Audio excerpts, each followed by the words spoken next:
Ladies and gentlemen, family and friends, scholars and dignitaries, welcome to another episode. Welcome to my world. Hello, friends. So, my mother had a saying that I remember even today.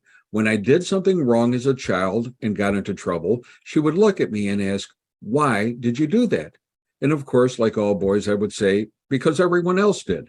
And she would just say, "If they all walked off a pier into the water, would you do that too?" And she made her point. Don't just go along with the crowd. Think and act based upon what you think is right and wrong. So, okay, one day my friends and I were walking out in the farmlands and we came across a cow pasture with electric wire fencing in the cattle. So here it goes. One of my friends said, "Go ahead, grab it." And I said, "No, you grab it." And they said, "I dare you to grab it." And I said again, "No, you grab it." Now wait for it. Then they said, "We double dare you to grab it." And if that wasn't enough, someone used the C word, coward. Now, to a man, pride is very important. And to be honest, there are times that it overpowers us and rules us, at least when we are immature and don't yet have mastery over pride. In fact, I think that's why men do many of the inane and insane things we do. And there are many men today, well into adulthood, that still have not achieved maturity over pride. But I was smarter than they were, or so I thought. So I picked up a wooden stick and held it on the electric fence. And guess what? I didn't get a shock. So I knew the power was turned off.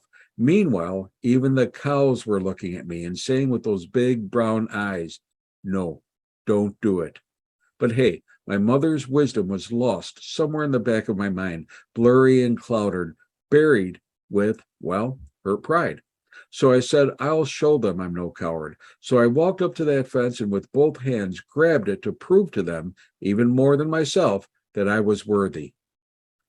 C.S. Lewis once said that God allows us to experience the low points in life in order to teach us lessons that we could learn in no other way. And when I meet Jesus, I definitely am going to ask him about this. But to be honest, I know what he's going to say. You should have listened to your mother. And to be honest, that's God's way of teaching us. So I grabbed that fence with both hands. I later found out, by the way, that wood does not conduct electricity. And as the body is over 60% water, come to find out it is a very good conductor of electricity. So the guys picked me up off the ground, and when they learned I was okay, then the laughing began, and my pride was hurt even more. That day, I learned several of the laws of physics, the primary one being that for every action, there is an equal and opposite reaction. Anyway, the point here is that I often talk about stupidity and how it's a common denominator to the human race and something we should continually strive to outgrow and overcome. Have I? Well, I think I've grown in wisdom, similar to my grandfather and my father as they aged. But one primary feature I wanted to mention is that stupid people feel intelligent, and intelligent people feel stupid. I know this is confusing, but it's one of the truisms of life. The more intelligent you are, the more you realize how lacking you are. And yes, the more you question the decisions and choices you've made. So yes, I'm at a point in my life where I'm still cognitively challenged.